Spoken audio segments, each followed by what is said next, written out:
ఈ సమయం కొరకై దేవుని వాక్యంలో నుండి ఆదికాండము 35వ అధ్యాయం. ఆదికాండము 35వ అధ్యాయం.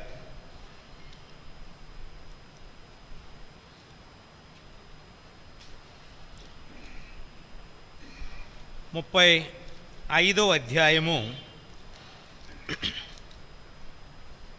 మొదటి వచనం అందరం కలిసి చదువుకుంటాము. ఆదికాండము 35వ అధ్యాయము మొదటి వచనం అందరం కలిసి చదవగలిగిన వారందరం కలిసి చదువుకుందాం.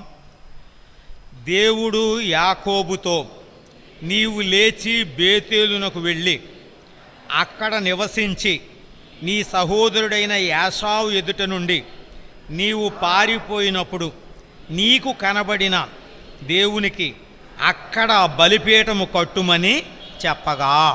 ప్రార్థన చేసుకుందాం.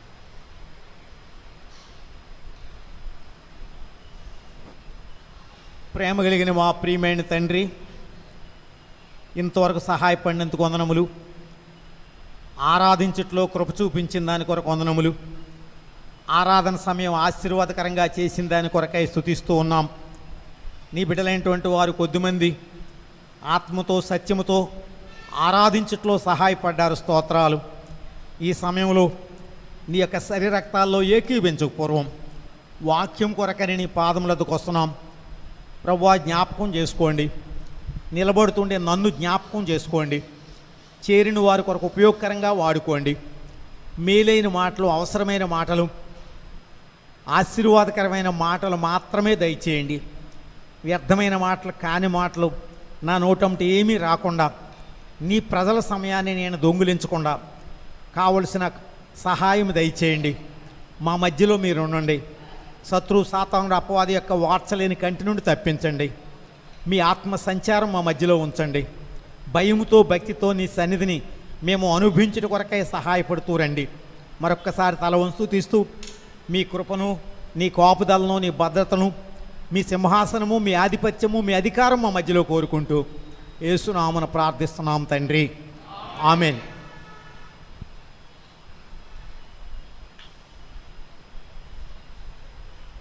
ఆదికాండం 35 అధ్యాయంలో దేవుడు యాకోబుతో చెప్పిన మాట మనము జ్ఞాపకం చేసుకున్నాము, చదువుతొచ్చాం. వాక్యం చెప్తున్నప్పుడు దయచేసి మరొకసారి చెప్తున్నాను, ఎవరు లేచి వెళ్ళొద్దు. చిన్నలు కానీ పెద్దలు కానీ, బాధ్యత కలిగిన వారు కానీ, ఏ బాధ్యత లేని వారు కానీ, ఎవరైనా సరే వాక్యాన్ని గౌరవించండి. దేవుని సన్నిధిని గౌరవించండి. దేవుని సన్నిధిలో కూర్చున్న తర్వాత సాధ్యమైనంత వరకు లేవకుండా ఉండటానికి ప్రయత్నం చేయండి. దేవుడు మన యొక్క నమ్మకత్వాన్ని గణపరుస్తాడు. ఫోన్లు ఉన్నాయి ఈ రోజుల్లో, చాలా కష్టంగా ఉంది. వాక్యం చెప్తూ ఉన్నప్పుడు ఫోన్ తీసుకుని పరిగెత్తుకెళ్ళిపోతుంటారు. అది మంచి పద్ధతి కాదు. ఒక ఎంఆర్ఓ ఆఫీసులో కానీ, ఎండిఓ ఆఫీసులో కానీ, కలెక్టర్ ఆఫీసులో కానీ ఎవరు ఫోన్ వాడకూడదని బోర్డులు పెడతారు. మరి దేవుని మందిరం అంటే చాలామందికి ఆ మాత్రం గౌరవం కూడా లేదో ఏంటో నాకు తెలియదు. కానీ ఇవి చాలా నష్టం కలుగజేస్తున్నాయి ఆత్మీయమైన జీవితానికి. అలాగే కొంతమందికి బాధ్యతలు ఉన్నాయి, వాళ్ళు ముందుగా వచ్చి చక్కబరుచుకోవాలి. దేవుని సన్నిధిని మీకు ఏదో పని ఉంది, మీరు వెళ్తున్నారు, మంచిదే. చూసేవాళ్ళకి మీరు బాధ్యులు అని తెలియదు. ఇక్కడ అంత పెద్ద అయినే వెళ్ళిపోతే నేనెందుకు వెళ్ళకూడదని ఇంకొకళ్ళు వెళ్తుంటారు. కనుక ఎటువంటి బాధ్యతలు ఉన్నా సరే దేవుని వాక్యం చెప్పేటప్పుడు వాక్యాన్ని, మందిరాన్ని, దేవుణ్ణి, వాక్యం చెప్పేవాళ్ళని కూడా మనము గౌరవించటం అనేది అవసరం. కనుక పిల్లలు కానీ పెద్దోళ్ళు కానీ వాక్యం అయ్యేటంత వరకు, అంతేకాదు అసలు ఆశీర్వాద ప్రార్థన అయ్యేటంత వరకు లేవకుండా ఉండటం అనేది మంచిది. సరే, ఇప్పుడు మనం ఆదికాండం 35వ అధ్యాయం మొదటి వచనములో దేవుడు యాకోబుతో చెప్పిన మాట ఏంటంటే, నీవు లేచి బేతేలుకు వెళ్ళి అక్కడ నివసించి నువ్వు పారిపోయినప్పుడు నీకు కనబడిన దేవునికి బలిపీఠము కట్టుము. ఇది దేవుని ఆజ్ఞ, నీవు లేచి బేతేలుకు వెళ్ళమని. మనము యాకోబు జీవితాన్ని చూస్తూ వచ్చినప్పుడు అసలు ఆయన యొక్క ఆత్మీయమైన జీవితమే ఎక్కడ ప్రారంభమైంది? బేతేల్లోనే ప్రారంభమయ్యింది. ఆదికాండం 28వ అధ్యాయంలో, ఆదికాండము 28వ అధ్యాయంలో అక్కడ ఆయన ఒక పేరు పెట్టాడు. ఏమిటి ఆ పేరు అని అంటే, ఆయనకు దేవుడు కనబడినటువంటి చోటికి 19వ వచనములో, ఆదికాండం 28వ అధ్యాయం 19వ వచనములో ఆయన పెట్టినటువంటి పేరు ఏంటంటే, మరియు అతడు ఆ స్థలమునకు బేతేలు అని పేరు పెట్టెను. అయితే మొదట ఆ ఊరి పేరు లూజు. సో యాకోబు యొక్క ఆత్మీయమైనటువంటి జీవితం అంటే మొట్టమొదట దేవుణ్ణి కలిసినటువంటి స్థలం, దేవుణ్ణి చూచినటువంటి స్థలం, దేవుడు ఆయన దర్శించినటువంటి స్థలం ఏంటి? బేతేలు. ఆయనే పెట్టాడు ఇది బేతేలు అని. ఆ పేరు లూజు, ఆ ఊరి పేరు.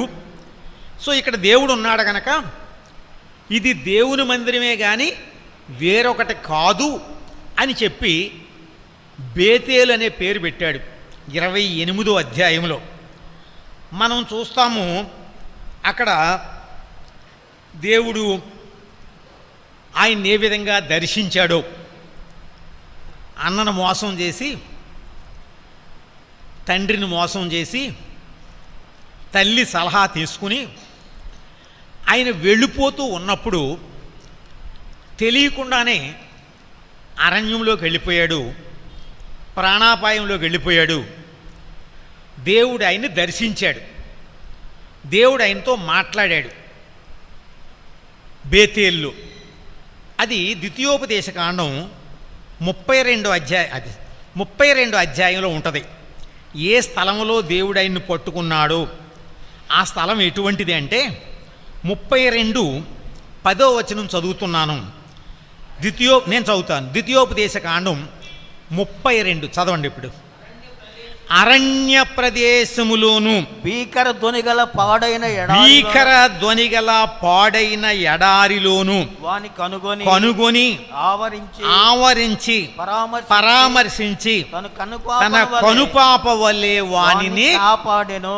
ఈ సందర్భం ఆదికాండం 28వ అధ్యాయం బేతేల్లో జరిగింది. అక్కడ అన్న దగ్గర నుంచి వెళ్ళిపోతున్నప్పుడు మోసం చేసి ఆ జ్యేష్ఠత్వాన్ని దీవెనలో తీసుకుని వెళ్ళిపోతున్నప్పుడు దేవుడు దేవదూతలను కనుపరిచాడు. దేవదూతలు ఎక్కుతూ దిగుతూ వచ్చినవి. అక్కడ దేవుడు వాగ్దానం చేశాడు, నేను నీతో చెప్పింది నెరవేర్చే వరకు నేను నిన్ను విడవను, నేను మరలా ఈ స్థలానికి రప్పిస్తాను. చూడండి ఆ మాట ఉంటుంది 15వ వచనములో. 15 యెషూరును ఇదిగో నేను నీకు తోడయ్యుండి నీవు వెళ్ళు. ఆదికాండం 28:15 అండి. నీవు వెళ్ళి ప్రతి స్థలమందు నిన్ను కాపాడుచు ఈ దేశమునకు నిన్ను మరలా రప్పించెదను, నేను నీతో చెప్పింది నెరవేర్చు వరకు నేను నిన్ను విడువను. ఇది బేతేల్లో జరిగిన సందర్భం. ఈ విధంగా వెళ్ళిపోతున్నప్పుడు దేవుడు మాట్లాడాడు, దేవుడు వాగ్దానం చేశాడు. సరేనేమో ప్రాణ భయముతో ఉన్నాడు గనక ఆ వాగ్దానాన్ని ఏమీ పట్టించుకోలేదు. ఆ వాగ్దానం ఏమీ పట్టించుకోకుండా ఆ ప్రాణ భయంతో అన్సర్టెనిటీ, ఎక్కడికి వెళ్తానో, ఎలాగెళ్తానో, ఎక్కడికి వెళ్తాను, ఎవరితో ఇవేమీ తెలియకుండా తన ప్లాన్లో, తన ప్రణాళికలు, తన యొక్క స్కీములు, తనకుండే జ్ఞానము, తెలివి అన్నిటిని, అందులో వయసు, ఆరోగ్యము, వీటన్నిటినీ ఆధారం చేసుకుని, సరే నేను వెళ్ళే తలంలో నువ్వు తోడుకుంటే నీకు మందిరం కడతానులే, నాకు భోజనం పెడితే, నాకు ఆహారం ఇస్తే, నాకు వస్త్రం ఇస్తే నేను నీకు దశంభాగం ఇస్తాను అని ఏదో ఆయన చెప్పింది. ఆ సమయంలో ఆయన జ్ఞానాన్ని బట్టి చెప్పేశాడు, వెళ్ళిపోయాడు. ఇది 28లో జరిగింది. ఈ విధంగా వెళ్ళిన తర్వాత ఇప్పుడు మనం చదువుకునే 35వ అధ్యాయం మధ్యలో, ఆదికాండం 28 నుండి ఆదికాండం 35 వరకు కూడా, అంటే 8 అధ్యాయాలు ఉన్నాయి. ఈ 8 అధ్యాయాల్లో యాకోబు అనేక రకాలైనటువంటి అనుభవాలు ఎదుర్కొన్నాడు, అనేక రకాలైనటువంటి పరిస్థితులు గుండా వెళ్ళాడు. ఎటువంటి పరిస్థితులు అనేది మనం చూస్తూ వస్తే శ్రమలు ఉన్నాయి, ఇక్కడేమో దేవుని వాగ్దానం ఉంది, దేవుడు ఆయనతో మాట్లాడాడు. ఆ తర్వాత మోర్ దాన్ 20 ఇయర్స్, 20 సంవత్సరాలకు పైన హారాన్లో ఉండిపోయాడు. అక్కడ నానా విధమైనటువంటి బాధలు అనుభవించాడు, శ్రమల గుండా వెళ్ళాడు. ఫ్యామిలీ కాన్ఫ్లిక్ట్స్ ఉన్నాయి, మామగారితో గొడవలు ఉంది, బామ్మరుదులతో గొడవ ఉంది, పిల్లలతో ఇబ్బందులు ఉన్నాయి. ఇవన్నీ కూడా అనుభవించి 35 అధ్యాయంలోకి వచ్చేటప్పటికి ఫుల్ ట్రాన్స్ఫార్మేషన్, అంటే మంచి మార్పు, ఉన్నతమైనటువంటి మార్పు. తన మీద తాను ఆధారపడేటువంటి వాడు, తన జ్ఞానం మీద తన తెలివితేటల మీద ఆధారపడినటువంటి వాడు 35 అధ్యాయంలోకి వచ్చేటప్పటికి కంప్లీట్ సరెండర్, అంటే పూర్తిగా దేవుని మీద ఆధారపడే స్టేజ్కి వచ్చాడు. ఎటువంటి పరిస్థితుల్లో ఆయన ఆ స్థితికి తీసుకొచ్చినాయి? తన మీద, తన జ్ఞానం మీద, తన తెలివితేటల మీద, తన యోగ్యతల మీద ఆధారపడినటువంటి ఈయన ఇప్పుడు ఆ పరిస్థితులు రావడానికి ఎన్ని రకాలైనటువంటి అనుభవాలు గుండా వెళ్ళాడు, ఆ మల్టిపుల్ ఆ ఎక్స్పీరియన్సెస్ ఏంటి, ఎందుకు ఆ డీప్ స్పిరిచువల్ ట్రాన్స్ఫర్మేషన్ అనేటువంటిది వచ్చింది అనేది మనం కొన్ని నిమిషాలు చూద్దాం. ఈయన మనం ఎరుగుదాం 28 అధ్యాయంలో దేవుడు ఆయనతో మాట్లాడిన తర్వాత ఆయన ఏం చేశాడంటే హారానుకు వెళ్ళిపోయాడు. హారానుకు వెళ్ళిన తర్వాత ఇంచుమించు ఆ 29 నుండి 34 వచనం 31 అధ్యాయం వరకు కూడా 29, 30, 31 ఈ 3 మరి అధ్యాయాల్లో కూడా హారానులో వాళ్ళ మామైనటువంటి లాభాను ఎంట ఉంటూ వచ్చాడు. ముందు లేయాని పెళ్లి చేసుకున్నాడు, ఆ తరువాత రాహేలును పెళ్లి చేసుకున్నాడు, ఆ తరువాత ఆస్తిపాస్తులు సంపాదించాడు, పిల్లలు పుట్టారు.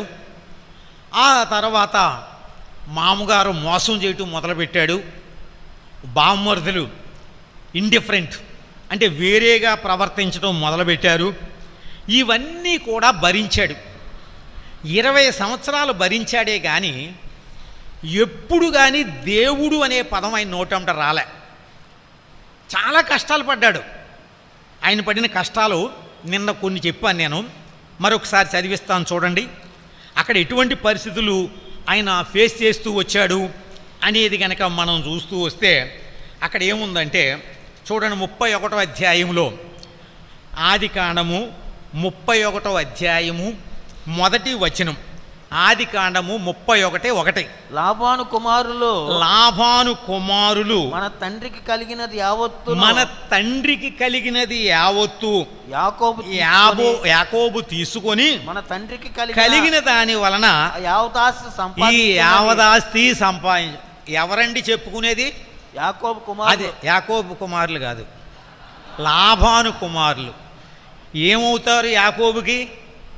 బామ్మర్దులు ఏమనుకుంటున్నారంటే ఏమీ లేనిలాగా వచ్చాడు, మన సంపాదన అంతా దోచుకుంటున్నాడు అనుకున్నారు.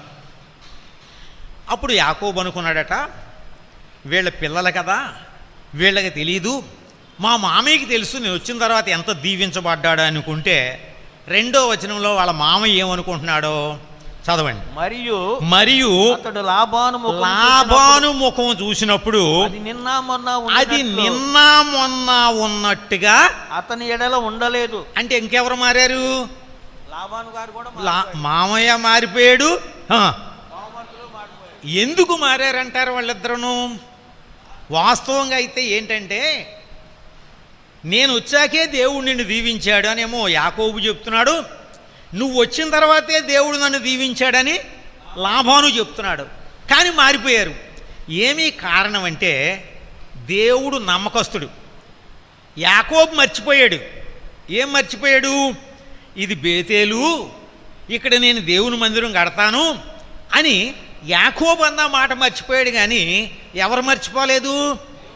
ఆయన మర్చిపోడుగా.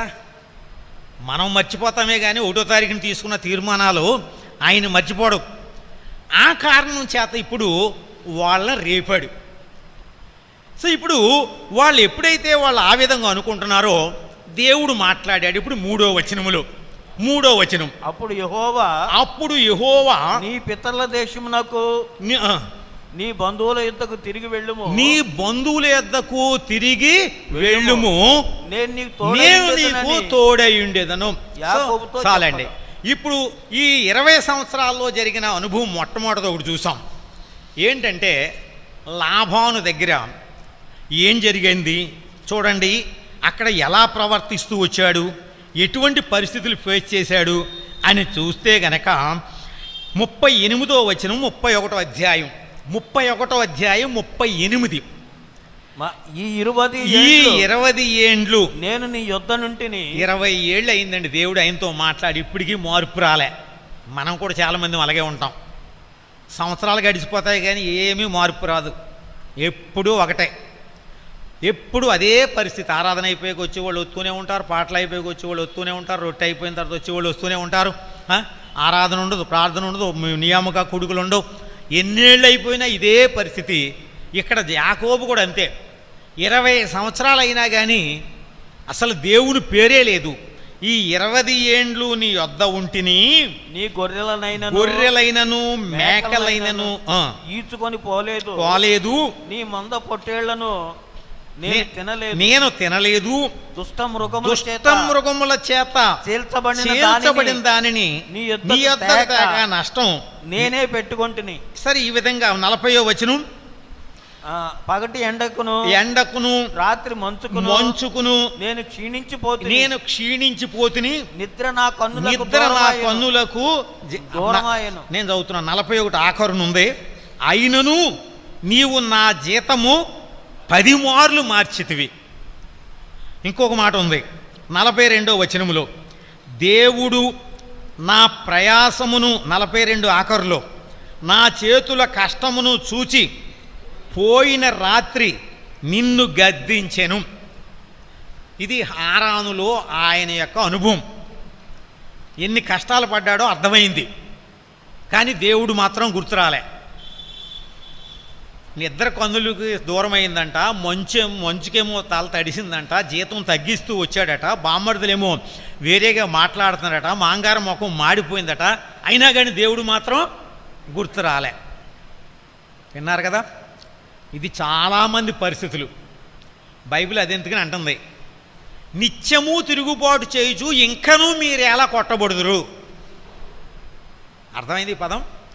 నిత్యము తిరుగుబాటు చేయుచు ఇంకనూ మీరేలా. మనం కొట్టబడుతూ ఉంటాం కానీ, కన్నీరు కారుస్తూ ఉంటాం కానీ తిరుగుబాటు మాత్రం అది యెషయా మొదటి అధ్యాయంలో ఉంటుంది ఆ మాట. నిత్యము తిరుగుబాటేనట, నిత్యము తిరుగుబాటే. ఇది యాకోబు యొక్క స్వభావం. సరే, దేవుడు కనపడ్డాడు, వెళ్ళమన్నాడు, మెట్టుకు ఇవన్నీ చూసిన తర్వాత బయలుదేరాడు. 32 అధ్యాయంలోకి వచ్చేటప్పటికి మరొక అనుభవం వచ్చింది. ఏమిటి 32 అధ్యాయంలో ఆయనకు వచ్చినటువంటి అనుభవం ఏంటంటే, సరే బయలుదేరి వస్తూ వాళ్ళ అన్నయ్యకి కబురు పెట్టాడు. వాళ్ళ అన్నయ్యకి కబురు పెడితే వాళ్ళ అన్నయ్య అన్నాడు, నేను 400 మందితో వస్తాను, నిన్ను చంపుతాను అన్నాడు. యాకోబు అనుకున్నాడు, 20 ఏళ్ళు అయింది కదా, మా అన్నయ్య కోపం చల్లారిపోయి ఉంటుంది, తగ్గిపోయి ఉంటుంది. 20 ఏళ్ళకి తగ్గిపోద్ది కదా ఎటువంటి వాళ్ళకైనా, వయసు పెరిగిద్ది, మెచ్యూరిటీ వస్తుంది. కానీ యాసావు కోపం తగ్గలే. నేను 400 మందితో వస్తున్నాను అన్నాడు. ఈయన ఎంతమంది ఉన్నాడు? ఈయన ఒక్కడే ఉన్నాడు. ఇప్పుడు ప్లాన్లు వేసాడు, ఇప్పుడు జ్ఞానం మీద ఆధారపడ్డాడు. అక్కడ ఏం చేశాడని ఉందంటే చూడండి, 32 అధ్యాయం 8వ వచనములో, యాసావు ఒక గుంపు మీదికి వచ్చి దానిని హతం చేసిన ఎడల మిగిలిన గుంపు తప్పించుకొని పోవుననుకొని తనతో ఉన్న జనులను మందలను, పశువులను, ఒంటెలను 2 గుంపులుగా, చూడండి తెలివితేటలు అంటే జ్ఞానం అని ఏం చేశాడు, యాసావునుడు తప్పించుకోవడం కొరకని వాళ్ళందరినీ ముందు పంపేసి వాళ్ళు చచ్చిపోయినా పర్లేదు అనుకున్నాడు, ఏంటో తెలీదు. ఈయన ఒక్కడే మిగిలిపోయాడట. రాహేల్ని పంపించేశాడు, పిల్లల్ని పంపించేశాడు, లేయాని పంపించేశాడు, అందరినీ పంపించేసి అక్కడ ఒక మాట ఏముందంటే అది 24వ వచనములో 23లో యాకోబు వారిని తీసుకుని ఆ ఏరు దాటించి తనకు కలిగినదంతయు పంపివేసెను, యాకోబు ఒక్కడు. ఎన్ని తెలివితేటలండి, ఎంత జ్ఞానం అండి. అంటే వాళ్ళందరూ చచ్చిపోయినా పర్లేదా, భార్యలు చచ్చిపోవచ్చు, పిల్లలు చచ్చిపోవచ్చు, మందపోవచ్చు, కానీ ఎవరు బతకాలి, బతకాలి. అదే ఆయన ప్లాను. అటువంటి ప్లాన్లు వేసుకుంటూ ఈయన ఒక్కడే మిగిలిపోయేటప్పటికి ఏమైందంటే వాళ్ళందరూ క్షేమంగానే ఉన్నారు, ఈయనకు వచ్చినాయి తిప్పలు. ఏందయ్యా అంటే ఒక నరుడు తెల్లవార్లు పోట్లాడుతూ ఉన్నాడట, కడకి తొడ ఎరగొట్టాడట, కుంటివాణి చేశాడట. కుంటివాణి చేసిన తర్వాత అప్పుడు ఈయన ఏంటో ఎరిగి, నేను ఎగ్గలేడని ఎరిగి, అయ్యా నీవు నన్ను ఆశీర్వదించు, నీవు నన్ను ఆశీర్వదిస్తేనే కానీ నేను మాత్రం నిన్ను విడిచిపెట్టను అనేటువంటి ఆ ప్రార్థన చేసిన తర్వాత, నువ్వు చేసిన ఉపకారాలకి నా అపాత్రుడని ప్రార్థన చేసిన తర్వాత దేవుడు ఏం చేశాడంటే ఆయనలో మార్పు వచ్చింది కదని ఇక మీదట నీ పేరు యాకోబు కాదు, మోసగాడ కాదు, నీ పేరేంటి, ఇశ్రాయేలు, నువ్వు రాజకుమారుడువు, నీవు దేవుని బిడ్డవు అని చెప్పాడు. సో ఇప్పుడు వాళ్ళ మామగారి చేతిలో నుంచి ఎవరు కాపాడారు, వినండి, వాళ్ళ మామగారి చేతిలో నుంచి ఎవరు కాపాడాడు, ఆ మామగారికి కనుక ఆ రాత్రి దేవుడు కనపడబోతే వచ్చి ఆయన మళ్ళీ తీసుకుపోయాడు వెనక్కి. కనుక జాగ్రత్త, యాకోబుతో ఏమీ మాట్లాడొద్దని మాట్లాడాడు. ఇప్పుడు ఈ నరుడి చేతిలోంచి ఎవరు కాపాడారు చెప్పండి, ఎవరు దీవించారు, ఎవరు పేరు పెట్టారు, నీ పేరు ఇక మీదట యాకోబు కాదు ఇశ్రాయేలేని. ఈ విధముగా దేవుడు ఆయనకి తెలియకుండానే ఆయన విషయమై శ్రద్ధ తీసుకుంటూ వచ్చాడు, జాగ్రత్త తీసుకుంటూ వచ్చాడు. ఇప్పుడు యాకోబు ఎక్కడికి వెళ్ళాలి, వాస్తవంగా బేతేలికి వెళ్ళాలి. ఎందుకు వెళ్ళాలి బేతేలికి, అక్కడ ప్రమాణం చేశాడు, ఇది దేవుని మందిరమే కానీ వేరొకటి కాదు. ఆ కారణం చేత ఇప్పుడు యాకోబు బేతేలికి వెళ్ళాలి. ఏం జరిగిందో చూద్దాం రండి. 32 అధ్యాయం 28 చెప్పాను, 32 చెప్పాను, మధ్యలో స్కిప్ చేశాను టైంని బట్టి. ఇప్పుడు 33 అధ్యాయంలోకి వచ్చేటప్పటికి సరే యాసావు వచ్చాడు, వాళ్ళిద్దరూ సమాధాన పడ్డారు, ఒకళ్ళనొకళ్ళు ముఖాలు చూసుకున్నారు, ఏడ్చుకున్నారు.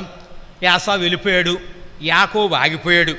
ఆగిపోయి ఏం చేశాడట, యాకోబు బేతేలు కొరకు వెళ్ళమని దేవుడు చెప్తే అక్కడ దేవుడు చాలా స్పష్టంగా చెప్పాడు, నేను ఎక్కడికి వెళ్ళమన్నా, ఎక్కడ కనిపించాను, ఎక్కడ నీతో మాట్లాడాను, ఎక్కడ నువ్వు నూనె పోసావో ఆ స్థలానికి నీవు వెళ్ళు. ఆ మాట మర్చిపోవద్దు. అది దేవుడు మాట్లాడితే ఇప్పుడు యాకోబు ఏం చేశాడట, రండి 33 అధ్యాయంలో కూడా 2 మాటలు చూద్దాం. 33వ అధ్యాయం అంటే యాకోబు ఎటువంటి అనుభవాలు గుండా వెళ్ళాడు అనేది మనం తెలుసుకుంటే మనం ఎటువంటి అనుభవాలు గుండా వెళ్ళాలి, వెళుతున్నాం, ఎందుకు వెళుతున్నాం రండి. 33 అధ్యాయం 17వ వచనం. 33 ఆదికాండం అంటే 28వ పేజీ అండి. అప్పుడు యాకోబు సుక్కోతుకు ప్రయాణమైపోయి తనకొక ఇల్లు కట్టించుకొని తన పశువులకు పాకలు వేయించి అందుచేత ఆ చోటికి సుక్కోతు అను పేరు పెట్టబడెను. ఎక్కడికి వెళ్తాకు బయలుదేరాడండి, అందరూ వినాలి. ఎక్కడికి బయలుదేరాడు, బేతేలికి పోయి. ఎక్కడ ఆగిపోయాడు, సుక్కోతు, లేదా దీనికి ఇంకో పేరు షెకెము. ఇంకొక పేరు ఏంటంటే షెకెము, అది 34 అధ్యాయంలో ఆ పేరు ఉంది. అక్కడికని బేతేలుకు బయలుదేరి ఇక్కడ సుక్కోతులు ఆగిపోయి అక్కడ ఒక మాట ఉంది, తనకొక ఇల్లు కట్టి పొలం కొనుక్కున్నాడట. పొలం కొనుక్కుని ఏం చేశాడు, ఇల్లు కట్టి, చూడండి 19వ వచనంలో ఉంది, అతడు తన గుడారం వేసిన పొలము యొక్క భాగమును షెకెము తండ్రి అయిన హమోరు కుమారుల యొద్ద 100 వరహాలకు.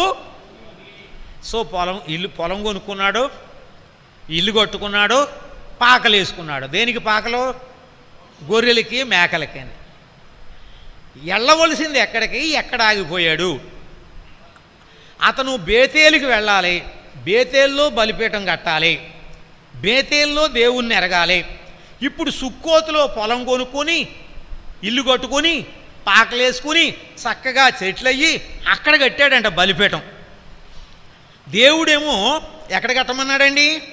బేతేల్లో కట్టమంటే ఈయన బలిపీఠం ఎక్కడ కట్టాడు? సుక్కోతులో కట్టాడు, షెకెములో కట్టాడు. మరి ఏం చేయాలి దేవుడు? ఇప్పటికే 2 సార్లు జాయిన్ చేశాడు. 28 అధ్యాయంలో సహాయం చేశాడు, అది బేతేలు యొక్క అనుభవం. 32 అధ్యాయంలో సహాయం చేశాడు, అదేమో పెనుయేలు యొక్క అనుభవం. బేతేలు పెనుయేలు అయింది, మళ్ళీ బేతేలుకి వెళ్ళాలి. ఇప్పుడు ఎక్కడ ఆగిపోయాడు? ఏం చేయాలి దేవుడు చెప్పండి? ఏం చేస్తాడు దేవుడు? మీరైతే ఏం చేస్తారు?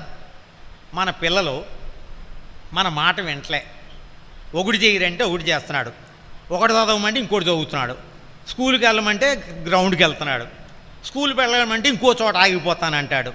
ఏం చేస్తావు మనం అయితే? నీ కర్మ, నీ చావేదో నువ్వు చావు అంటాం. దేవుడు అలా అనడం, ఆయన నమ్మకస్తుడు. మరి ఎలాగా ఈ మనుషుని మార్చాలో ఆయనకు తెలుసు. 34 అధ్యాయంలోకి వద్దాం. దేవుడు ఈయన బేతేలుకు వెళ్ళకుండా సుక్కోతులో ఆగిపోయినటువంటి కారణం చేత, హారాన్లో ఆగిపోతేనేమో తండ్రిని మామగారిని రేపాడు, బావమరుదుని రేపాడు. అర్థమైంది కదండి? ఇప్పుడు ఏం చేశాడు? రండి, 34 అధ్యాయం 1వ వచనం. లేయా యాకోబునకు కనిన కుమార్తెను దీనా ఆ దేశపు కుమార్తెలను చూడ వెళ్ళెను. ఈమెకు అసలు ఏమన్నా తెలుసండి ఆ ఊరు? యాకోబు కుమార్తెకి సుక్కోతు, షెకెము, ఆ దేశంలో ఉండే కుమార్తెలు, కుమారులు, ఇళ్ళు, వాకుళ్ళు ఏమైనా తెలుసా? మరి ఏమీ తెలియనప్పుడు వాళ్ళు ఎలాగున్నారో చూడడానికి ఆడపిల్ల వెళ్ళటం ఎందుకు? ఆడపిల్ల వెళ్ళటమే కోప్పడతారేమో ఇప్పుడు వీళ్ళందరూ. అంటే మగవాళ్ళు అయితే వెళ్ళొచ్చు, మేము వెళ్ళకూడదా అని. ఎందుకు వెళ్ళకూడదు ఇక్కడ రాసి ఉంది కనుక చెప్తున్నాను, లేకపోతే చెప్పను అలాగని. ఏంటి, మేమేం తాలిబాన్లు కాదు మీకు రిస్ట్రిక్షన్స్ పెట్టడానికి. మరి ఎందుకు చెప్తున్నానంటే, ఆ విధముగా ఆ అమ్మాయి ఉండవలసిన చోట్లో ఉండని కారణం చేత, వెళ్ళకూడనటువంటి చోట్లోకి వెళ్ళినటువంటి కారణం చేత ఏం జరిగిందయ్యా ఇక్కడ అంటే, సరే ఆ దేశపు కుమార్తెలను చూడ వెళ్ళెను. ఆ దేశంలో కుమార్తెలే కాదు కదా, ఇంకెవరు ఉంటారు? కుమారులు ఉంటారు కదా. కుమార్తెలు కనపడ్డారో లేదో తెలియదు కానీ కుమారుడు మాత్రం కనపడ్డాడు. అవునా కదా? వెళ్ళకూడదు గనక వెళ్ళింది గనక ఈమె యాకోబు సంతానమై ఉండి, యోధా సంతానమై ఉండి, ఉండకూడని దేశంలో ఉండి, చూడకూడని ప్రదేశానికి, చూడకూడని ప్రజలతో స్నేహానికి, వాళ్ళతో వీళ్ళకి స్నేహం ఏంటి? వీళ్ళు ప్రతిష్ఠించబడిన జనం, ప్రత్యేకించబడిన జనం, దేవుని జనం, నా స్వకీయమైన సాంపాద్యం, నా సొత్తు. అటువంటి వీళ్ళు ఆ అమ్మాయిని చూడడానికి వెళ్ళటం ఏంటి ఇవిడి? సరే వెళ్ళింది. ఇప్పుడు 2వ వచనం చదవండి. ఆ దేశము నేలిన హివ్వీయుడైన హమోరు కుమారుడగు షెకెము ఆమెను చూచి ఆమెను పట్టుకొని ఆమెతో సైనించి ఆమెను అవమానపరిచెను. చూసారా ఎందుకు చెప్పానో వెళ్ళకూడదని? మేము ఎవరి మీద ఏం కోపం కాదు. ఇప్పుడు ఏం జరిగిందండి? వెళ్ళకూడనటువంటి స్థలానికి వెళ్ళినటువంటి కారణం చేత అక్కడ ఏం జరిగిందని చూస్తున్నాము. ఆమెను పట్టుకొని, ఎందుకంటే ఒక్కతే, ఎవ్వరు లేరు, పరాయి దేశం, పరాయి ప్రజలు, ఆ భాష అయినా తెలుసో తెలీదో కదా, వీళ్ళు ఉన్నది వేరు. ఇప్పుడు ఆమెను పట్టుకొని ఆమెతో సైనించి ఆమెను అవమానపరచెను అని చూస్తున్నాం. నష్టం చూస్తున్నారా? డిఫైల్మెంట్ అంటారు, అపవిత్రత. రెండోది వ్యభిచారము. దేవుని బిడ్డయుండి, దేవుని దాసుడు కుమార్తె అయ్యుండి మోసపోయింది, అవమానపరచబడింది. ఆ కుటుంబానికి ఎంత సిగ్గు, యాకోబుకి ఎంత సిగ్గు, ఎంత అవమానం. ఎటువంటి అవమానం అంటే, వాళ్ళు వచ్చారట, ఆ దేశాన్ని రాజు వచ్చి మీ అమ్మాయిని మేము పెళ్లి చేసుకుంటాం, మాకు ఇవ్వండి అంటే అక్కడ ఒక మాట ఉంది. ఏంటంటే ఆయన యాకోబు ఏం చేశాడట, అక్కడ వచ్చినప్పుడట అది ఇశ్రాయేలీల్లో అవమానకరమైనటువంటి కార్యం కదా. ఆ మాట ఉంది అక్కడ 8వ వచనము, అక్కడ 7వ వచనములో, అది ఇశ్రాయేలు జనములో అవమానకరమైన కార్యము చేసెను.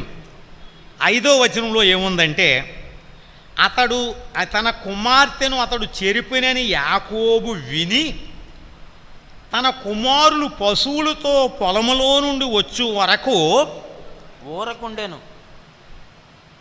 అంటే ఏంటి? ఊరకుండెను అంటే అర్థం ఏంటి? నోరు తెరవలే. ఎవరు? ఎందుకు తెరవలేదు? ఇప్పుడు చెప్పండి, ఎందుకు నోరు తెరవలేదు?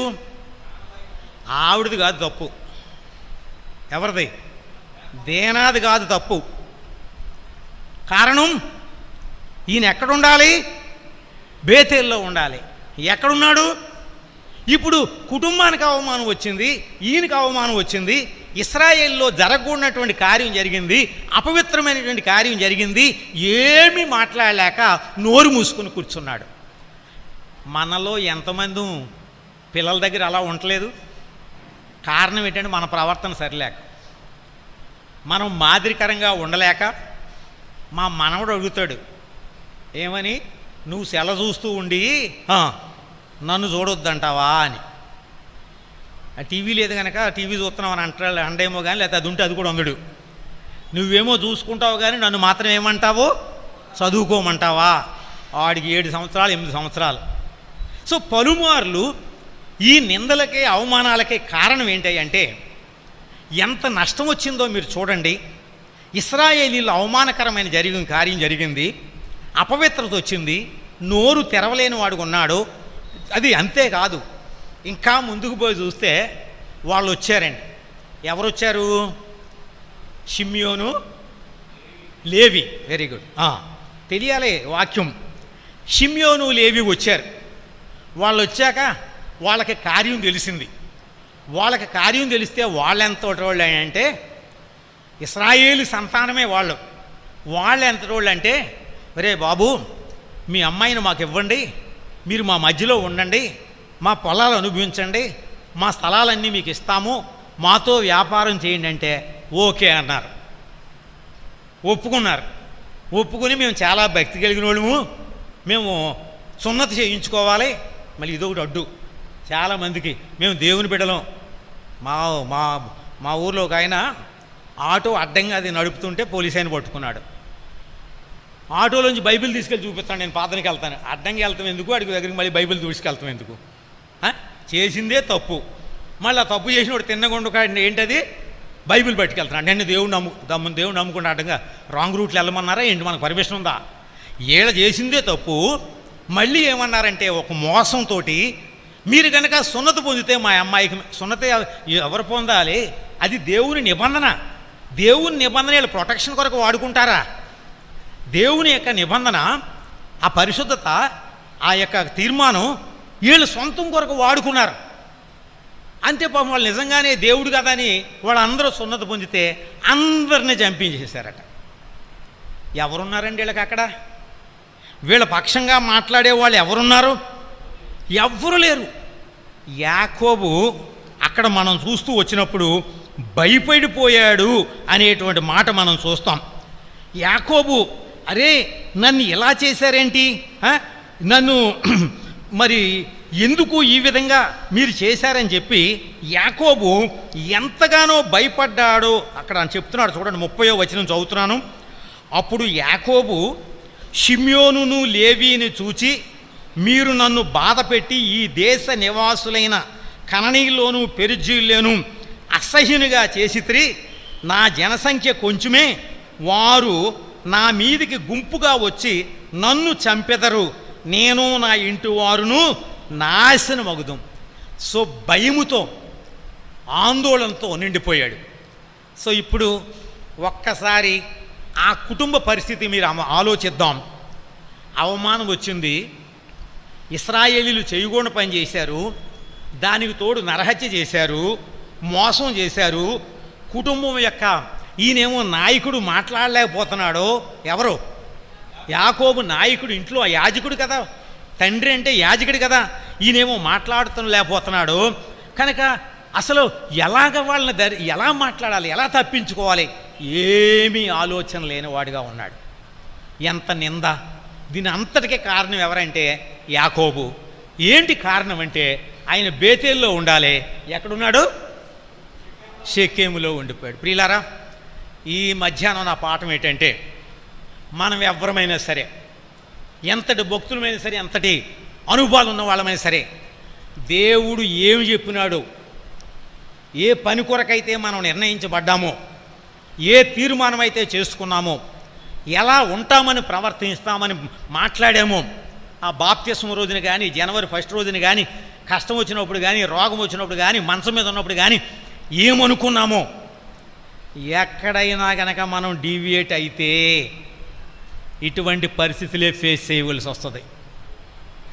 ఎక్కడైనా మనం దాన్ని నిర్లక్ష్య పెడితే, దేవునితో మాట్లాడిన మాట, దేవునితో చేసిన ప్రమాణం, అది సంఘములోనో, ఇంట్లోనో, వ్యక్తిగతంగానో, కుటుంబంలోనో, మరి ఎప్పుడైనా సరే యాకోబు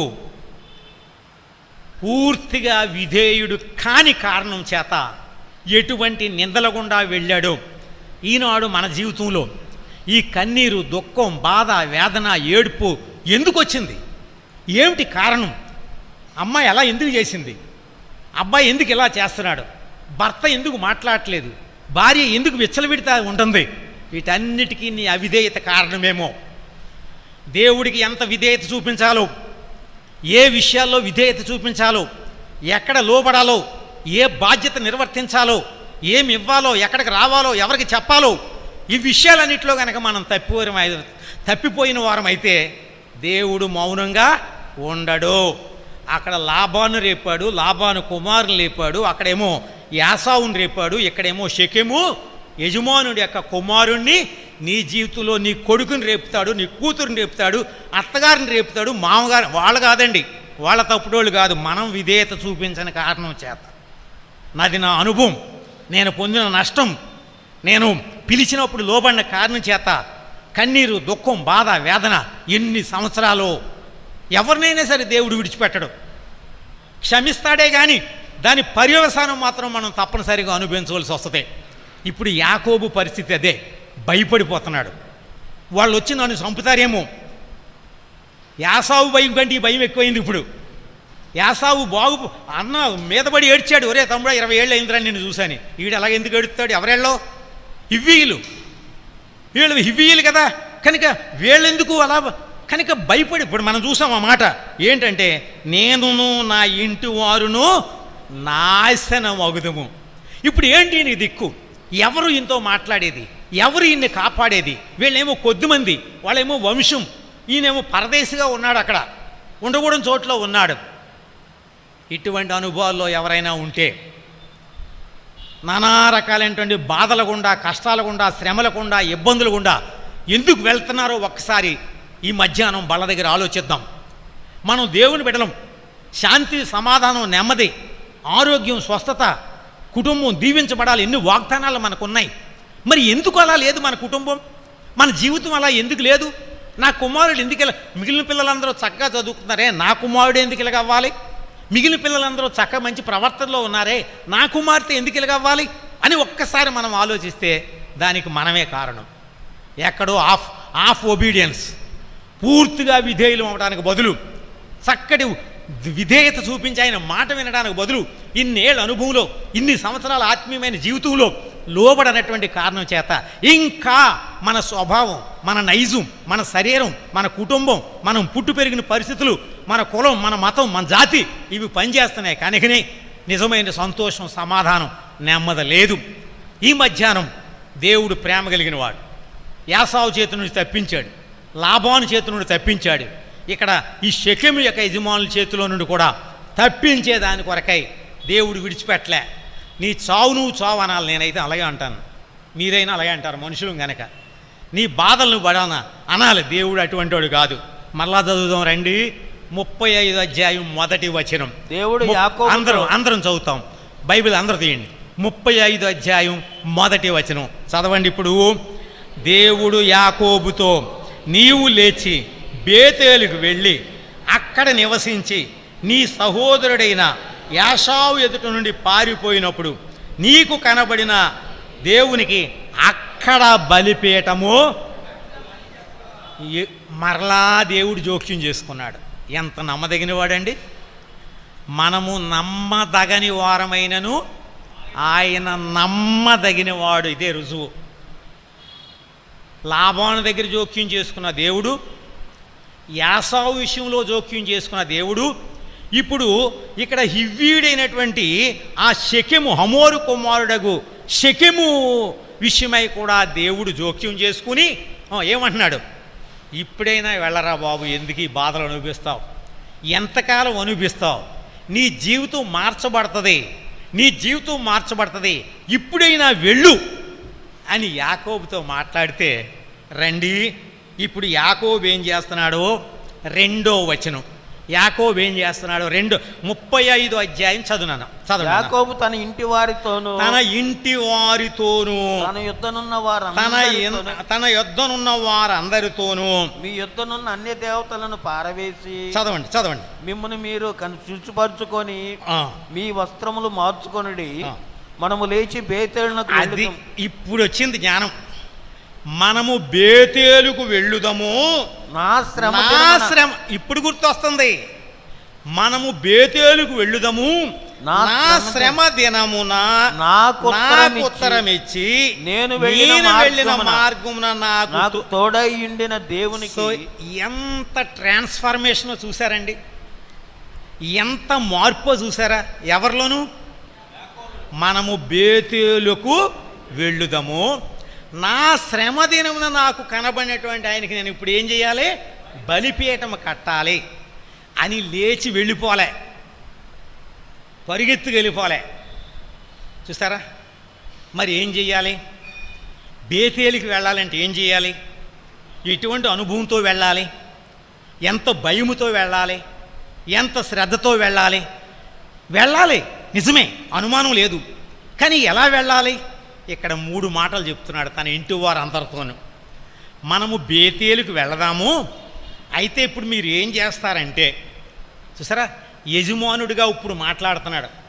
34 అధ్యాయంలో ఏం చూసాం మనం? ఆయన నోరు మాట్లాడలేదు, నోరు మెదపలే. ఇప్పుడు కరెక్ట్గా చెప్తున్నాడు. చాలాసార్లు మనం మన పిల్లల దగ్గర నోరు లేకదు. ఒక ఉదాహరణ చెప్తాను. ఏలి హన్నాను ఏమన్నాడు తెలుసా? ఏమన్నాడు? ఎంతకాలం నీవు మత్తురాలుగా ఉండు. చిన్న మాట అండి, పెద్ద మాట? అది చాలా పెద్ద మాట. ఎంతకాలం నువ్వు మత్తులో ఉంటావు? కుమారుల దగ్గర ఏమన్నాడు? కుమారులారా, అది చేయకూడదు కదా, అలా ఎందుకు కుమారులనేమో బతిమాలుతున్నాడు, ప్రార్థన చేసుకుని ఆమెనేమో గద్దిస్తున్నాడు. అని మీకు అర్థమైందా? కుమారులనేమో బతిమాలుతున్నాడు, ప్రార్థన చేసుకుని ఆవిడనేమో నీవు నాకంటే నీ కుమారులను గొప్పగా చేసావు అన్నాడు. అందుకనే దేవుడు వాళ్ళని గద్దించాలి, ఈవిని బతిమాలాలి. కానీ ఏలి ఏం చేస్తున్నాడంటే కొడుకులనేమో బతిమాలుతున్నాడు, ఈవిడనేమో మనందరం అటువంటి వాళ్ళమే. మన శరీరం అంటే మనకి ఎంత ప్రేమో, మన శరీరం వీటి కొరకు బిడ్డలు. ఇప్పుడు ఈయనకి ఈ తుప్పంతా వదిలిపోయింది. వదిలిపోయి ఈ చెత్త అంతా వదిలిపోయి ఇంతకాలం అలాగే బతిమాలాడు వాళ్ళని.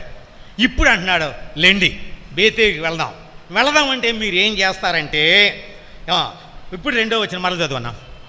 యాకోబు తన ఇంటి వారితోనూ తన యుద్ధనున్న వారందరితోనూ మీ యుద్ధనున్న అన్య దేవతలను పారవేసి గెట్ రిడ్ ఆఫ్ ఐడిల్స్, లేదంటే పుట్ అవే ఫారెన్ గాడ్స్. అక్కడ ఉన్న మాట అది, పుట్ అవే, గెట్ రిడ్, అటు నుంచి వాటన్నిటినీ కూడా పారవేయండి. ఏంటున్నాయి, ఏమున్నాయి అన్ని దేవతలు చెప్పాం కదా. వాళ్ళు 20 ఏళ్ళు ఎక్కడున్నారు? హారాన్లో ఉన్నారు. వచ్చిన తర్వాత ఎక్కడున్నారు? షెకెములో ఉన్నారు. వేటిని మనసులో పెట్టుకున్నారో తెలీదు, ఏమేమి మనసులో పెట్టుకున్నారో తెలీదు. రెనౌన్సింగ్ అంటారు ఇంగ్లీష్లో ఒక పదం. రెనౌన్సింగ్ అంటే ఏంటి? అన్నిటినీ విడిచిపెట్టడం, పారవేయటం. సో ఏవి దేవతలుగా ఉన్నాయో మనకి బేతేలుకు వెళ్ళాలంటే నీ జీవితంలో ఏవి దేవతలుగా ఉన్నాయో, అది డబ్బో, కులమో, అధికారమో, ఇంకేదైనా దేని మీదైనా మమకారమో, బంగారమో, టీవీనో, సెల్ ఫోనో, మరి ఏంటో తెలీదు. ఏది నిన్ను పాడు చేస్తుందో దేవుని మందిరం అనుభవించకుండా, దేవుని మందిరానికి రాకుండా ఏది నిన్ను పాడు చేస్తుందో అదే నీ దేవత. అది ధనం అవ్వచ్చు, కొడుకు అవ్వచ్చు, కూతురు అవ్వచ్చు, భార్య అవ్వచ్చు, లేకపోతే ఇంకెవరైనా కావచ్చు. ఇక్కడైతే కనుక రాహేల్ దగ్గర దేవత ఉంది. ఎవరి దగ్గర దొంగిలించింది? రాహేల్ దగ్గర దేవత ఉంది. ఒకవేళ అది మనసులో ఉందేమో ఈయనకి తెలియదు, కానీ నీ దేవతలు చాలామంది ఉన్నారు. మనం పూజించే దేవతలు చాలా ఉన్నాయి. కొంతమందికి స్థానం కావాలి, కొంతమందికి బోధలు కావాలి, కొంతమందికి పాటలు కావాలి, కొంతమందికి ఫైనాన్స్ కావాలి, మరి కొంతమందికి రకరకాల ప్రత్యేకతలు కావాలి, సదుపాయాలు కావాలి. అవే మన దేవతలు. మనము బేతేలుకు రావాలంటే, బేతేల్లో సంతోషించాలంటే ఏం చెప్తున్నాడండి ఆయన? మీ మధ్యనున్న అన్య దేవతలను విడిచిపెట్టు. ఏది నిన్ను పాడు చేస్తుందో ఇప్పుడే విడిచిపెట్టు. కనుక అది ఏదైనా కావచ్చు. అది కుటుంబం అవ్వచ్చు, శరీరం అవ్వచ్చు, లేదా వాంఛలు అవ్వచ్చు, కోరికలు అవ్వచ్చు, సుఖాలు కావచ్చు. మా దగ్గర కొంతమంది ఉన్నారు. ఒక ఆయన్ని అడిగాను నేను, అన్నా ఇది లైవ్లో ఉంది కాదు, ఏదన్నా మీకు వాయిద్యాలు వచ్చు కదా, వాయిద్యాలు వేయండి అంటే, ఈ వాయిద్యాలు ఎత్తే 10 గంటలకే రావాలన్నాడు ఆయన. ఏంటంట, వాయిద్యం వాయించాలంటే పెందలకాట రావాలి. చూసారా ఎలా జనాలు ఏ విధంగా దేవుడు వాళ్ళకి ఇచ్చినటువంటి అవకాశాలని ఎంతగా పాడు చేసుకుంటున్నారు. పాట పాడేవాళ్ళుగా కావాలంటే వాళ్ళు ఏం చేయాలి? ప్రార్థన చేసేవాళ్ళే కావాలంటే టైంకి రావాలి, బాధ్యత వహించాలంటే టైంకి రావాలి, కుటుంబాలతో రావాలి. నేను ఒక్కడనే వస్తానంటే ఎవరు వాడుకుంటారు మనల్ని? ఏది నీ దేవతో దాన్ని విడిచిపెట్టకపోతే నువ్వు బేతేల్లో సంతోషించలేవు. ఇది మొదటిది. చదువునా మరలా చదవండి. రెండో వచనం. యాకోబు తన ఇంటి వారితోనూ తన యుద్ధనున్న వారందరితోనూ మీ మొదటిది, ఏది నీ దేవతో ఇష్ట దేవతో దాన్ని పోగొట్టుకోకపోతే, విడిచిపెట్టకపోతే బేతేలుకి రాలేవు. రెండోది, మిమ్మును మీరు శుచిపరుచుకొని, మిమ్మల్ని మీరు మరి ప్యూరిఫై యువర్ సెల్స్, మిమ్మల్ని మీరు పరిశుద్ధపరచుకోండి. కనుక ఏ వాంఛ, మనకి దేవుని వాక్యం చెప్తుంది, క్రీస్తు యేసు సంబంధులు శరీరమును దాని ఇచ్చలతోనూ దురాశలతోనూ సిలువ వేసి ఉన్నారు. క్రీస్తు యేసు సంబంధులు శరీరమును దాని ఇచ్చలతో, ఏ శరీర కోరిక నిన్ను పాడు చేస్తుందో, నిన్ను నష్టపరుస్తుందో, నీ హృదయం శుద్ధిగా లేకుండా, అది నీ కన్నో, నీ నోరో, నీ చెవో, ఎందుకంటే దురద చెవులు కాని మాటలన్నీ వింటుంటారు. కొంతమంది కళ్ళు చూడకూడని వాటిని చూస్తుంటారు. కొంతమంది నోరు పలకూడని మాటలు పలుకుతుంటారు, వెళ్ళకూడని చోట్లకు వెళుతుంటారు, సహవాసం చేయకూడని వాళ్ళతో చేస్తూ ఉంటారు. ఆ సంసోను వలె మిమ్మల్ని మీరు శుచిపరచుకోండి. బేతేలులోకి వెళ్ళాలంటే ఈ అనుభవాలు అవసరం. మనం శుద్ధి చేయబడాలి. పవిత్రరాలైన కన్యకనుగు అంటాడు పౌలు. క్రీస్తుకు సమర్పించేటువంటి పెండ్లి కుమార్తె ఎలాగుండాలట? పెండ్లి అంటే కన్యకురాలైనటువంటి 2 కొరింథీ 7వ అధ్యాయం. మళ్ళీ ఇక్కడికి వస్తాం, ఇక ఇలా పట్టుకోండి, 5 నిమిషాల్లో ముగించేస్తాను నేను. 5 తప్పితే 7-8 నిమిషాలు మించి దాటను. కొరింథీ 2వ పత్రిక 7వ అధ్యాయం 1వ వచనములో మనలను మనం శుద్ధిపరచుకోవడం అంటే ఏంటంటే ఇక్కడ రాస్తాడు, ప్రియులారా ఈ వాగ్దానములు ఉన్నవి గనుక, గమనించండి ఆ మాట, దేవుని భయముతో పరిశుద్ధతను సంపూర్తి చేసుకొనుచు శరీరమునకును ఆత్మకును కలిగిన సమస్త కల్మషము నుండి మనలను పవిత్రులనుగా. సమస్త కల్మషము నుండి ఏది నిన్ను అపవిత్రపరుస్తుంది? నీ కొన్నా చూడడం మానేయ్, నీ నోరా ఆ మాట మార్చుకో, నీ యొక్క హృదయమా ఆలోచనలకు దూరంగా ఉండు, వాక్యం మీద. సమస్త కల్మషము నుండి మనలను మనము, మన పాపములను మనం ఒప్పుకునేడలా ఆయన నమ్మదగిన వాడు నీతిమంతుడు గనక ఆయన మన పాపములు క్షమించి సమస్త దుర్నీతి నుండి ఆయన మనలను పవిత్రులనుగా చేయును. అందుకనే ఆయన అంటాడు, పాపులారా మీ చేతులను శుభ్రం చేసుకోండి. యాకోబు 4:8 మీ చేతులు శుభ్రం చేసుకోండి, దేవుని యొద్దకు రండి, అప్పుడు ఆయన మీ యొద్దకు వస్తాడు. సో మొదటిది, మీ మధ్యన ఉన్న అన్య దేవతలను, సో ఏది మన దేవత అయిపోయిందో, ఏది మన యొక్క గృహదేవత అయిపోయిందో, మన యొక్క ఇది ఏంటిది, నిన్న మొన్న ఒక చోట భక్సింగ్ గారు ఎవరో చెప్తుంటే వింటుంటే ఒక ఇంటికి వెళ్ళాడట ఆయన ప్రార్థన చేస్తా. కానీ వాళ్ళు పిలిచారట, సంఘంలో బాగా డబ్బు ఉన్నటువంటి ఆయనట, అంత ఆస్తిపరులట, సంఘంలో పెద్దట. ఆయన దగ్గరికి వెళ్ళేటప్పటికి ఆంటీ గారు మంచి పట్టు వస్త్రాలు పెట్టుకుని ఇంట్లో ఉండే కేజీ బంగారం అంతా కూడా, కేజీలు కొలిదే బంగారం అంతా ధరించుకుని అన్నయ్య గారిని రిసీవ్ చేసుకుంటాకి వెళ్ళిందట. వచ్చి ప్రార్థన చేయకుండా నేను ఇంట్లో ఒక్క నిమిషం కూడా ఉన్నాను వెళ్ళిపోయారట. ఎందుకు? యూ లుక్స్ లైక్ ఐడల్ అన్నాడట ఆవిడ్ని. ఏంటది? నువ్వు దేవుని బిడలా లేవు, మరి ఎలాగున్నావు? దేవతలాగా ఉన్నావు. కూడా తీసుకెళ్ళిన సేవకుడికి భయం, రేపు వదిలేళ్ళ ప్రార్థన మానేస్తారేమో. ఈయన భయమేమో ఈయనది, అయినేమో నువ్వు దేవతలాగా ఉన్నావు, ఇక్కడ నీళ్ళు కూడా తాగదని వెళ్ళిపోయాడట. ఏది మన దేవతలో? అర్థమైందా? మీ మధ్యన ఆవిడకి దేవత ఏంటి? కేజీన్నర బంగారం ఒంటి నిండా కనబడాలి. నేను తప్పు అంటలేదు, మీ ఇష్టం, దయచేసి వేరే వీడెవడో వచ్చి మాకు చెప్తున్నాడు అనుకోవద్దు. పుట్టిన ఉదాహరణ చెప్పని తప్పితే ఆయన చేసింది. కనుక మీ మధ్యన ఉండేటువంటి అన్య దేవతలను మీరు పారవేయండి. రెండోది, మిమ్మల్ని మీరు శుచిపరచుకోండి. చదవండి. మీ వస్త్రములను, బైబిల్లో ఎక్కడ చూసినప్పటికీ ఈ వస్త్రాలు అనేటువంటిది మనం చూస్తాం. ట్రాన్స్ఫార్మేషన్ అంటే ఏంటంటే ప్రాచీన స్వభావమును వదులుకొని నవీన స్వభావం. ఎఫెసీ 4 ఇంకా చదవక్కర్లేదు, టైం అయింది. ప్రాచీన స్వభావమును వదులుకొని నూతన స్వభావమును ధరించుకొనుడి. సో దేవుని కొరకై రెన్యూవల్. డ్రైవింగ్ లైసెన్స్ అయిపోతే 5 ఏళ్లకో 10 ఏళ్లకో ఏం చేయాలి మనం? అప్పుడు లైఫ్ వస్తుంది. ఎక్కడ ఆగిపోయామో అక్కడ రెన్యూవల్ అనేటువంటిది అవసరం, రివైవల్ అనేటువంటిది అవసరం, రీడెడికేషన్ అనేటువంటిది అవసరం, కాన్సక్రేషన్ అంటే ప్రతిష్టత అనేటువంటిది.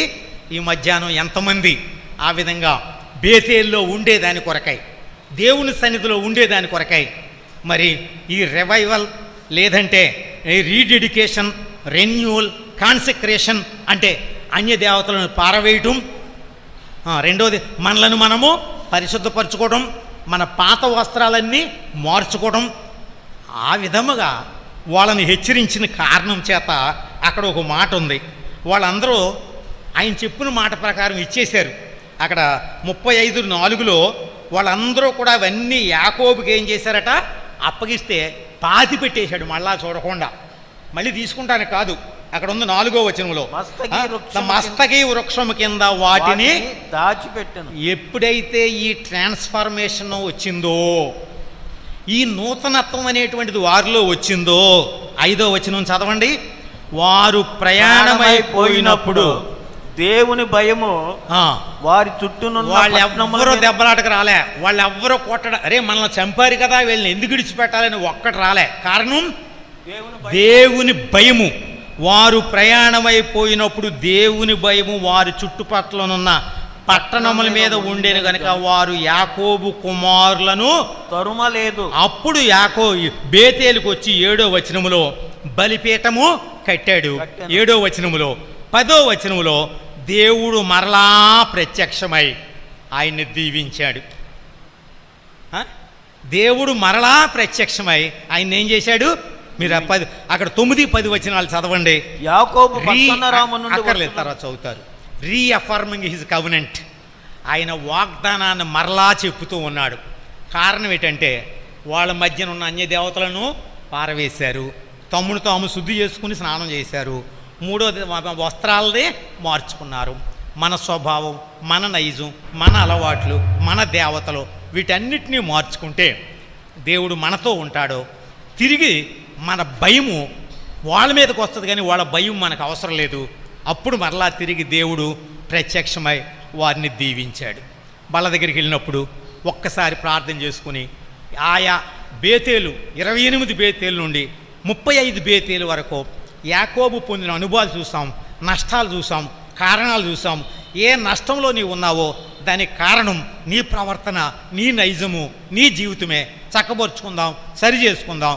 దేవుడు మనల్ని దీవిస్తాడు.